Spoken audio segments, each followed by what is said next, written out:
मेरे बच्चों, I am doctor Gargi Singh, your favourite biology educator, and in this video हम लोग डिस्कस करने वाले हैं, रिवाइज करने वाले हैं quickly human health and disease chapter.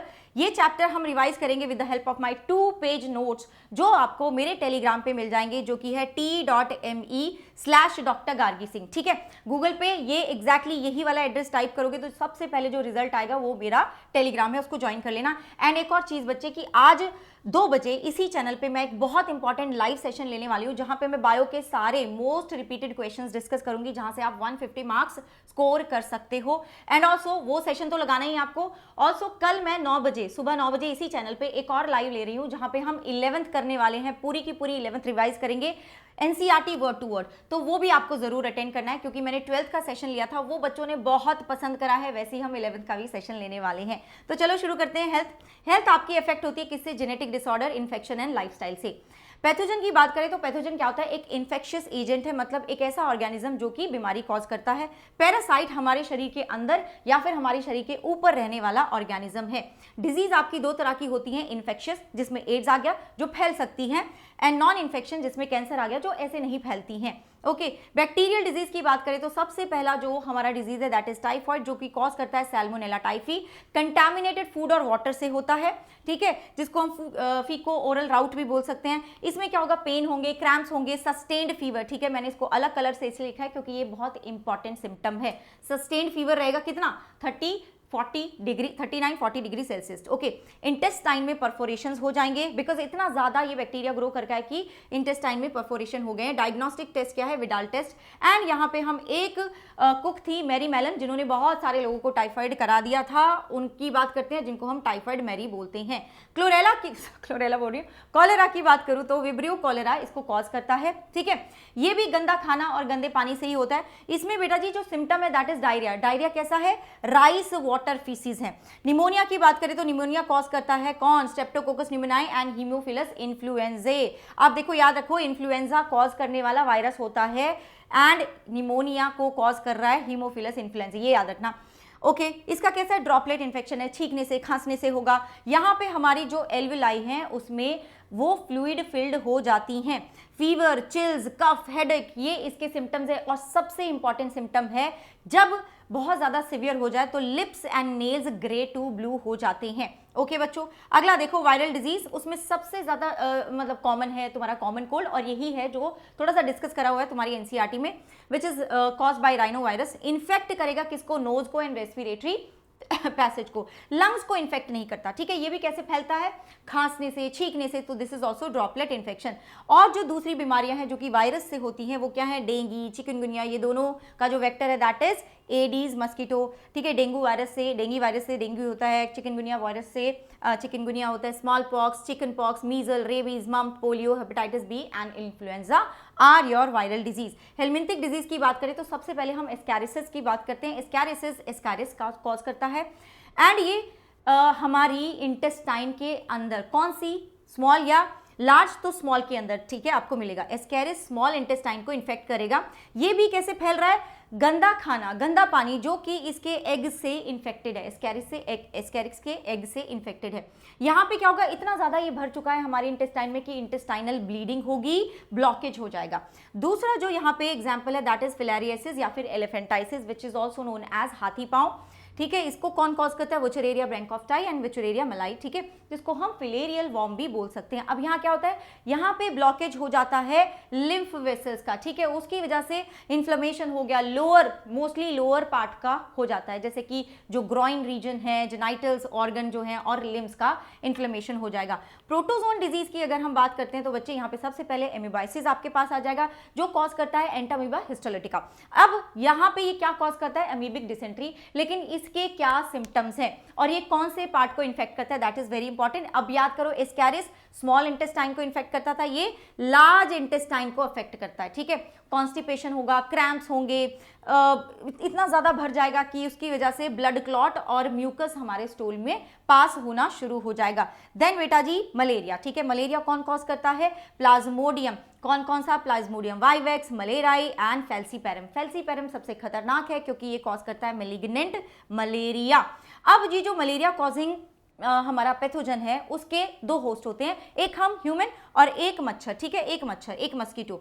अब मच्छर जो होता है वो प्राइमरी होस्ट है, क्यों? क्योंकि उसके अंदर ही सेक्सुअल रिप्रोडक्शन होता है, हमारे अंदर होता है ए सेक्सुअल रिप्रोडक्शन। पूरा लाइफ साइकिल देख लेते हैं। एक मच्छर है, उसने काटा, ठीक है, उसने हेल्दी इंसान को काटा, तो मच्छर के सलाइवरी ग्लैंड में होते हैं स्पोरोजोइट, जो कि हमारे लिए इन्फेक्शियस स्टेज होती है प्लाज्मोडियम की, ए सेक्सुअल स्टेज है, ठीक है। अब ये मेरे अंदर आ गए, ओके, आगे लिवर में चले गए, लिवर में चले गए, वहां पर भी इन्होंने अपने आप को मल्टीप्लाई करा, डिफरेंट मतलब बहुत सारा पॉपुलेशन कर ली अपनी, ग्रो कर गए।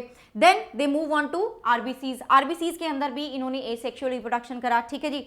और फिर उसके बाद बहुत ज्यादा बन गए तो आरबीसीज को रप्चर करके निकलेंगे। जब ये रप्चर करते हैं तो हीमोजोइन एक केमिकल बन रहा है जो कि हमें फीवर और चिल्स दिलाता है। अब इन आरबीसीज के अंदर बनते हैं गैमेटोसाइट्स। अब एक मच्छर आया जिसने एक अफेक्टेड, एक बीमार मलेरिया से पीड़ित इंसान को काटा। अब उसके साथ उसने क्या ले लिया, उस ब्लड के साथ क्या चला गया, गैमेटोसाइट्स चले गए, जो कि हमारे शरीर के अंदर बने थे। गैमेटोसाइट्स जाके गैमीट्स बनाएंगे, कहां पर, मच्छर के अंदर, मच्छर की गट में। प्लीज रिमेंबर दिस, फर्टिलाइजेशन हो जाएगा गट में, स्पोरोजोइट बनेंगे, फिर स्पोरोजोइट मूव कर जाएंगे सेलाइवरी ग्लैंड में। Please remember this, okay. चलो अब हम एड्स की बात करें तो which is acquired immunodeficiency syndrome. पहला रिपोर्ट कब आया था, 1981 में। इसने, एड्स ने मोर देन 25 मिलियन पीपल को मार दिया है अभी तक। इसका कॉज क्या है, एचआईवी, ठीक है, which is human immunodeficiency virus. अब this is a typical structure of a AIDS virus, HIV virus, ठीक है। अब यहाँ पे जो मेन चीज तुम्हें याद रखनी है वो ये है कि इसके पास दो मॉलिक्यूल होते हैं, किसके, आरएनए के, और दो ही इसके पास मॉलिक्यूल हैं, किसके, रिवर्स ट्रांसक्रिप्टेज के, रिवर्स ट्रांसक्रिप्टेज के। तो ये प्लीज याद रखना, क्योंकि ये एक रेट्रोवायरस है जो कि आरएनए से डीएनए बनाएगा, फिर डीएनए से आरएनए एंड देन प्रोटीन बनाएगा, ठीक है ना, ओके। अब आई एम वेरी सॉरी। अब ये जो एचआईवी होता है वो किसको अटैक करता है, ये हमारे इम्यून सिस्टम को खराब कर देता है। तो ये किसको अटैक करता है, मैक्रोफेजेस को अटैक करेगा, ठीक है, उसके अंदर मल्टीप्लाई करता रहेगा, फिर तोड़ के निकल जाएगा इसलिए हम बोलते हैं मैक्रोफेजेस को एचआईवी फैक्ट्री, ठीक है। टी हेल्पर सेल्स को भी ये बाद में इन्फेक्ट करेगा, उनके अंदर भी मल्टीप्लाई करेगा, and then it is going to reduce the number of T helper cells, इसलिए हमारा इम्यून सिस्टम कॉम्प्रोमाइज हो जाता है, ठीक है बच्चों, ओके। ना देखो, इसके लिए जो टेस्ट है दैट इज एलिजा, ठीक है, इसका कोई इलाज नहीं है, बस प्रिवेंशन कर सकते हैं। और जब डॉक्टर्स एड्स के पेशेंट को कुछ दवाई दे रहे हैं, वो उनके सिम्टम्स को ट्रीट कर रहे हैं, एचआईवी को नहीं मार रहे हैं।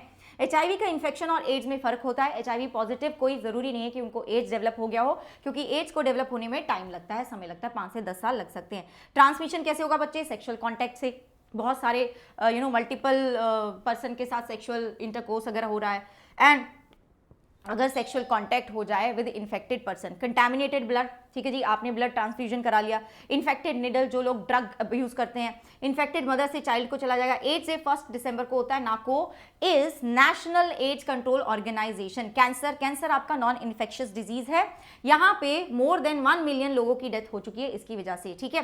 एंड देन अगर मैं बात करूं कैंसर की, तो कैंसर में जो सेल्स होते हैं वो अपनी रेगुलेशन भूल चुके हैं कि मुझे सेल साइकिल की तरह आराम से चलना है, मुझे अब डिवाइड होना है, अब मुझे डिवाइड नहीं होना है, तो they do not have that sense of division, ठीक है। तो दे कीप ऑन डिवाइडिंग, और उसकी वजह से क्या बन जाता है, ट्यूमर बन जाता है या फिर न्यूप्लाज्म बन जाता है। ट्यूमर 2 तरह का होता है, बेनाइन एंड मेलिग्नेंट, ठीक है। बेनाइन जो फैलेगा नहीं, मेलिग्नेंट, ठीक है, एम से मेलिग्नेंट, एम से मॉन्स्टर, याद रखना, एम से मॉन्स्टर, तो ये फैलता है, इसी को हम बोलते हैं मेटास्टेसिस। इसी को हम क्या बोलते हैं बच्चों, इसी को हम बोलेंगे मेटास्टेसिस, ठीक है। अब अगर मैं नॉर्मल सेल और कैंसरस सेल की बात करूं, तो जो नॉर्मल सेल है ना हमारे, उनमें ग्रोथ क्या होती है, कंट्रोल होती है, कैंसरस सेल में uncontrol. Contact inhibition normal cells को पता होता है, एंड आपकी कैंसरस सेल को कोई समझ नहीं होती कॉन्टैक्ट इनहिबिशन की, वो तो बस भीड़ में भी अपने आप को ग्रो करते जाएंगे, दे कीप ऑन डिवाइडिंग बच्चों, ठीक है। अगला देखो, तो आपके जो नॉर्मल सेल्स हैं वो कैसे कैंसरस सेल्स में बदल जाते हैं, हमारे प्रोटो ऑन्कोजीन्स किस में बदल जाएंगे, ऑन्कोजीन्स में बदल जाएंगे, एंड उसको हम बोलते हैं न्यूप्लास्टिक ट्रांसफॉर्मेशन हो गया है। कार्सिनोजेंस है जिनकी वजह से कैंसर हो सकता है, फिजिकल, जिसमें एग्जांपल है आयनाइजिंग में एग्जांपल है एक्सरे, रेडिएशन, गामा रेज, ठीक है। नॉन आयनाइजिंग में एग्जांपल है यूवी रेज, ओके। अब मैं अगर बात करूं केमिकल की, तो टोबैको, बायोलॉजिकल की बात करूं तो कुछ ऐसे वायरस हैं जो कि ऑन्कोजीन्स जिनके पास होती हैं और कैंसर कॉज कर सकते हैं, जैसे कि ह्यूमन पेपिलोमा वायरस। कैंसर का डिटेक्शन कैसे कर सकते हैं, बायोप्सी, ठीक है, बायोप्सी, हिस्टोपैथोलॉजिकल स्टडीज, रेडियोलॉजी, जिसमें 2D इमेजेस बनेंगी एक्सरे से, computer tomography, CT scan, antibodies, MRI जो कि लीस्ट इन्वेजिव है। ट्रीटमेंट कैसे होगा? सर्जरी, रेडिएशन थेरेपी होगा, कीमोथेरेपी होगा जिसमें हेयर लॉस, एनीमिया हो जाता है, इम्यूनोथेरेपी जो कि अल्फा इंटरफेरॉन्स हम देने वाले हैं। इम्यूनिटी की बात करें तो इनेट एंड एक्वायर्ड होती है। इनेट हमारे पास जन्म से होती है, एक्वायर्ड हम एक्सपोजर होता है हमारा अलग अलग पैथोजन के साथ तो हम एक्वायर करते हैं, तो इसलिए हम बोलते हैं कि ये स्पेसिफिक होती है और मेमोरी बेस्ड होती है। This is non specific and it is not memory based. अगर मैं इनेट की बात करूं तो मेरे पास 4 तरह के बैरियर्स हैं। फिजिकल में आ जाएगा तुम्हारा स्किन, एपिथेलियम, लाइनिंग जैसे कि रेस्पिरेटरी ट्रैक की, जैसे कि गैस्ट्रोइंटेस्टाइनल ट्रैक की, यूरिनोजेनाइटल ट्रैक की। अब इससे क्या होता है? स्किन मेरा पहला बैरियर है, ठीक है, ये प्रिवेंट करेगा entry of microbes. And epithelial lining की बात करूं तो ये ट्रैप कर लेगा माइक्रोब्स को। फिजियोलॉजिकल में आ गया तुम्हारा saliva, acid in the stomach, tears, ये भी क्या करेंगे? माइक्रोब्स की ग्रोथ को प्रिवेंट करते हैं। सेलुलर में आ गया तुम्हारे न्यूट्रोफिल्स, पीएमएनएल्स आ गए, ये फेगोसाइटोसिस करेंगे और मार गिराएंगे तुम्हारे माइक्रोब्स को, ठीक है। देन साइटोकाइन में इंटरफेरॉन्स आ गए जो कि वायरस इन्फेक्ट कर रहा है हमारे सेल्स को, उन सेल से रिलीज होते हैं और बाकी सेल्स को प्रोटेक्ट कर रहे हैं। एक्वायर्ड इम्यूनिटी मैंने अभी बात करी थी कि ये हम जैसे जैसे हम पैथोजन का हमारे साथ इंटरेक्शन होता है या फिर हमें कोई ना कोई इन्फेक्शन होता है, उससे हमें एक्वायर्ड इम्यूनिटी मिल रही है। 2 तरह के यहाँ पे आपके पास लिम्फोसाइट्स होते हैं ब्लड में, बी एंड टी लिम्फोसाइट। आपके लिम्फाइड ऑर्गन 2 तरह के होते हैं, one is primary, one is secondary. Primary में क्या होगा? इन लिम्फोसाइट्स का ओरिजिन होगा और मैच्योरेशन होगा। जैसे कि अगर मैं बोन मैरो की बात करूं तो ये जो टी लिम्फोसाइट्स हैं, बी है, ये बनेंगे बोन मैरो में, ओरिजिन यही हो रहा है। लेकिन जो टी सेल्स हैं वो मैच्योर यहाँ पे होंगे and B cells bone marrow में मैच्योर होंगे, that is why the name T and B cells. Okay, lymphocytes यहीं पर आपके एंटीजन सेंसिटिव बनते हैं। लेकिन फिर सेकेंडरी लिम्फॉइड ऑर्गन की क्यों जरूरत पड़ती है? उनकी जरूरत इसलिए पड़ती है क्योंकि यहीं पे आपका इंटरैक्शन होता है विद द एंटीजन और तुम इफेक्टर सेल बनते हो। जैसे मॉक टेस्ट देते जाओगे तभी तो तुम इफेक्टर सेल बनोगे, तभी तो तुम्हारा सिलेक्शन होगा, है ना। ओके, सेकेंडरी जो आपके लिम्फॉइड ऑर्गन है उसमें स्प्लीन है, लिम्फ नोड्स है, टॉन्सिल्स हैं, अपेंडिक्स है, मॉल्ट है, पेयर्स पैचेस हैं। मैं एक बार यही बता देती हूँ तुम्हें, ठीक है। लिम्फॉइड स्ट्रक्चर्स एक बार देख लेते हैं यहाँ से। Bone marrow main lymphoid organ है जहाँ पे सारे के सारे सेल्स बनते हैं इंक्लूडिंग ऑल द लिम्फोसाइट, ठीक है। ब्लड के सारे सेल्स यहीं बन रहे हैं। थाइमस क्या है आपका? थाइमस आपका रिड्यूस होता रहता है एंड क्योंकि थाइमस हमारा सीधा डायरेक्टली इम्यून सिस्टम के साथ रिलेटेड है तो ये कम होता रहता है जैसे जैसे हमारी एज बढ़ती जाती है। इसलिए जब हम ओल्ड हो जाते हैं तो हमारा इम्यूनिटी कम हो जाती है। अगला देखो स्प्लीन। स्प्लीन कैसा है? बीन शेप्ड है, ठीक है। और इसके पास क्या होते हैं? लिम्फोसाइट्स होते हैं, फेगोसाइट्स होते हैं। तो ये क्या करता है? ये ट्रैप कर लेता है पैथोजन को और उनको ग्रोथ को उनकी रोक देता है। This is a reservoir of erythrocytes, ठीक है। ये एरिथ्रोसाइट्स का रिजर्वायर है। अगर हम बात करें लिम्फ नोड्स की, ये छोटे छोटे स्ट्रक्चर्स हैं जो कि हमारे बॉडी में डिफरेंट लोकेशंस पे होते हैं। ये भी ट्रैप करते हैं माइक्रोब्स को और एक्टिवेट कर देते हैं लिम्फोसाइट्स को। देन इज मॉल्ट, ठीक है, वेरी इंपॉर्टेंट, इस पे क्वेश्चन आ चुका है 2-3 बार। म्यूकोजा एसोसिएटेड लिम्फॉइड ऑर्गन, ये हमारे बॉडी के मेजर लाइनिंग में रहेंगे जैसे कि respiratory tract, digestive track, urinogenital track and this comprises 50% of the lymphoid tissue, ठीक है। अच्छा, लिम्फॉइड ऑर्गन हो गए। अब एक बार हम देखते हैं कि कैसे ये काम करेंगे। सेकेंडरी लिम्फॉइड ऑर्गन जो होते हैं ना, जैसे अगर मैं बात कर रही हूँ टी हेल्पर सेल्स की, ठीक है। अब जो आपके टी सेल्स मीडिएटेड, एक रिस्पॉन्स आएगा टी सेल से, एक रिस्पॉन्स आएगा बी सेल से। टी सेल से जो रिस्पॉन्स आ रहा है उसको मैं बोल रही हूँ टी सेल मीडिएटेड रिस्पॉन्स, ठीक है। जो मेरी बॉडी में अगर मान लो कोई बाहर से कोई चीज आ चुकी है तो एक रिस्पॉन्स जो टी सेल दे रहा है that is known as T cell mediated response, ठीक है। Cell mediated immune response, okay. अब ये कब आता है? ये तब आता है जब हम ट्रांसप्लांट कर रहे हैं, ग्राफ्ट कर रहे हैं। तो मेरा बॉडी रिजेक्ट क्यों कर देगा? वो इसीलिए कर देगा क्योंकि जिसका टिश्यू आप लेकर आए हो उसके ऊपर दूसरा एंटीजन है, मेरे टिश्यू वाला एंटीजन नहीं है, इसलिए मेरा बॉडी उसको रिजेक्ट कर देगा, उसको डिस्ट्रॉय कर देगा। तो उस केस में डॉक्टर्स क्या देते हैं? इम्यूनोसप्रेसेंट्स देते हैं पेशेंट को ताकि उनकी बॉडी में बहुत ज़्यादा इम्यून रिस्पॉन्स ना आए और वो ग्राफ्ट रिजेक्ट ना हो, जैसे कि साइक्लोस्पोरिन ए। देन दूसरी चीज़ इज दैट कि ये जो टी हेल्पर सेल्स हैं ये बी सेल्स को बोलते हैं, बी सेल्स को बोलेंगे कि भाई एंटीबॉडीज बनाओ, ठीक है। एंटीबॉडीज खुद नहीं बनाएंगे लेकिन बी सेल से एंटीबॉडीज बनवाएंगे। एंटीबॉडीज का जो रिस्पॉन्स आ रहा है तुम्हारी बॉडी में उसको हम ह्यूमोरल इम्यून रिस्पॉन्स भी बोलते हैं या फिर एंटीबॉडी मीडिएटेड रिस्पॉन्स भी बोलते हैं। ठीक है, इम्यून रिस्पॉन्स दो तरह का होता है, प्राइमरी एंड सेकेंडरी। प्राइमरी जो पहली बार इंफेक्शन हुआ मुझे तो वो प्राइमरी रिस्पॉन्स हो गया और उसकी इंटेंसिटी बड़ी कम होती है क्योंकि मैं तो पहली बार लड़ रही हूँ उस चीज से, मुझे नहीं पता कैसे लड़ना है। सेकेंडरी को हम बोलते हैं एनेमनेस्टिक, ये इंटेंसिटी हाई होती है क्योंकि अब तुम्हारी बॉडी को पता है कि इस चीज से कैसे लड़ना है। ठीक है, ये इंटेंसिटी हाई होती है। Now let's talk about antibody. Antibody Y shaped molecule है जो कि प्रोटीन का मॉलिक्यूल है। इम्यूनोग्लोबिन यहाँ पे आपकी 4 चेन्स होती हैं, 2 हैवी होती हैं, 2 लाइट होती हैं एंड ये जुड़ी हुई हैं किसके मदद से, डाइसल्फाइड ब्रिजेस की मदद से जुड़ी हुई हैं, इसलिए हम इसको H2L2 भी बोलते हैं, 2 हैवी 2 लाइट। अब अगर मैं टाइप्स ऑफ एंटीबॉडीज की बात करूं तो IgM आपकी सबसे बड़ी एंटीबॉडीज हैं। ठीक है, IgG सबसे ज्यादा मिलने वाली एंटीबॉडीज हैं, ये क्रॉस कर जाती है प्लेसेंटा को। IgA ब्रेस्ट मिल्क में होती हैं। IgD हेल्प करेगी एंटीबॉडीज बनाने के लिए बी सेल से। IgE एलर्जिक रिएक्शन में निकलेंगी। ठीक है, ये हमने कर ही लिया। Type of immunity on the basis of की क्या आप खुद से एंटीबॉडीज बना रहे हो या आपको एंटीबॉडीज बनी बनाई मिल रही हैं। अगर तुम खुद से बना रहे हो तो वो हो जाएगा एक्टिव, अगर बनी बनाई मिल रही हैं तो वो हो जाएगा पैसिव। पैसिव का एग्जांपल जैसे कि मदर से हमारी मतलब हमारी जो मम्मी थी हमें उनसे मिली एंटीबॉडीज। ठीक है, जब हम उनकी टमी में थे प्लेसेंटा को क्रॉस करके आ गई। फिर मदर से इन्फेंट को मिलती है थ्रू द ब्रेस्ट मिल्क। ठीक है, कोलेस्ट्रम जिसमें IgA है, तो ये हो गई। ओके, अब हम बात करें अगर एक्टिव इम्यूनिटी की, तो यहाँ पे जब मुझे कोई इन्फेक्शन हुआ तो मेरी बॉडी खुद से एंटीबॉडीज बना रही है, मुझे कोई गिफ्ट करके तो नहीं जा रहा, तो वो हो गया एक्टिव का एग्जाम्पल। मेमोरी बेस्ड है, बिल्कुल जी मेमोरी बेस्ड है।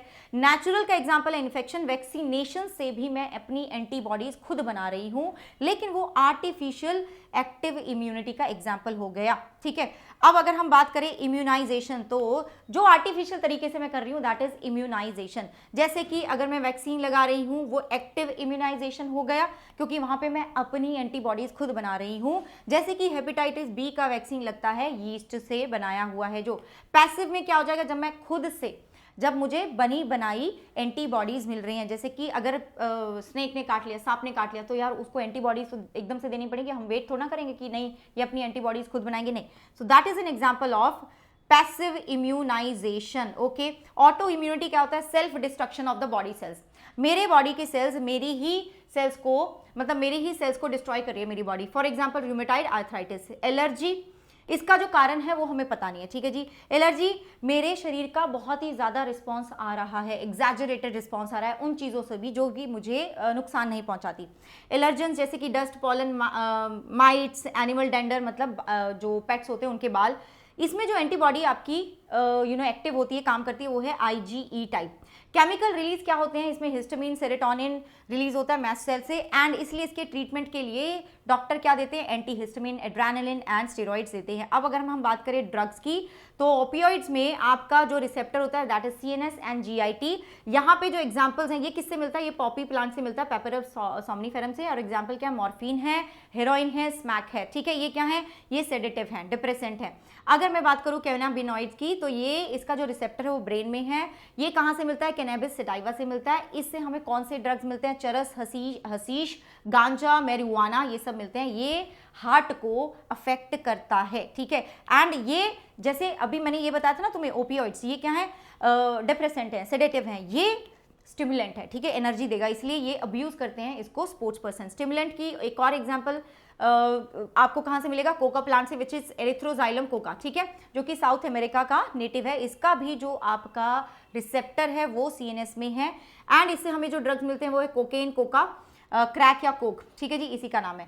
अब ये हमारे न्यूरोट्रांसमीटर डोपामिन के साथ इंटरफेयर करता है और हमें ऐसा लगता है कि भाई एकदम से हमारे पास बहुत एनर्जी आती है, हम बहुत खुश फील करते हैं। हेल्यूसिनेशन भी हो सकता है अगर ज़्यादा डोज ले लो। हेल्यूसिनोजेंस में और क्या आते हैं, एट्रोपा, बेलाडोना एंड दतूरा।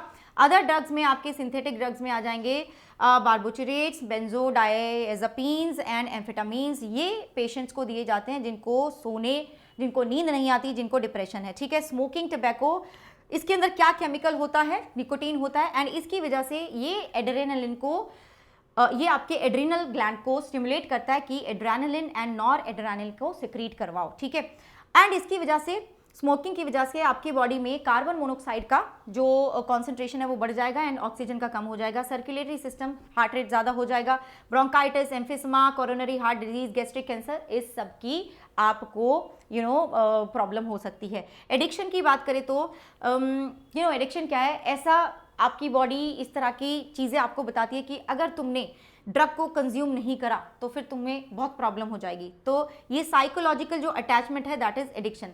तो भाई अब डिपेंडेंसी क्या है, डिपेंडेंस क्या है, tendency of the body to manifest, आपकी बॉडी का इस तरह के बहाने बनाना कि अगर तुमने ये ड्रग्स नहीं लिए तो यू विल सी कि नॉजिया हो जाएगा, सिकनेस हो जाएगा, शेकीनेस हो जाएगा, एंग्जाइटी हो जाएगा, स्वेटिंग हो जाएगा। तो ये सारे के सारे जो सिम्टम्स आपको दिख रहे हैं दीज आर विड्रॉल सिंड्रोम्स, ठीक है। ये क्या है, विड्रॉल सिंड्रोम है एंड एक मेडिकल प्रोफेशनल की ज़रूरत पड़ती है if you want to get rid of this bad habit, है ना बच्चों। And then you have chronic drug या फिर अल्कोहल अब्यूज से आपका नर्वस सिस्टम डैमेज हो सकता है, लिवर डैमेज हो सकता है जिसको हम सिरोसिस बोलते हैं। तो this was about this chapter. Do let me know कि आपका रिवीजन बढ़िया तरीके से हुआ, ठीक है। एंड लेट मी नो कि अगले आपको क्या चाहिए। मैं प्लांट फैमिली, नई प्लांट फैमिलीज का शॉर्ट वीडियो तुम्हें बना के देने वाली हूँ, डोंट वरी। इसके बाद वही आएगा, ठीक है, इसके बाद वही बनाऊंगी एंड 5 मिनट में आपको सारी की सारी नई फैमिलीज करवा दूंगी, डोंट वरी, ठीक है बच्चों। चलो मिलते हैं हमारे लाइव सेशंस में and bye bye, take care, ठीक है, बाय बाय।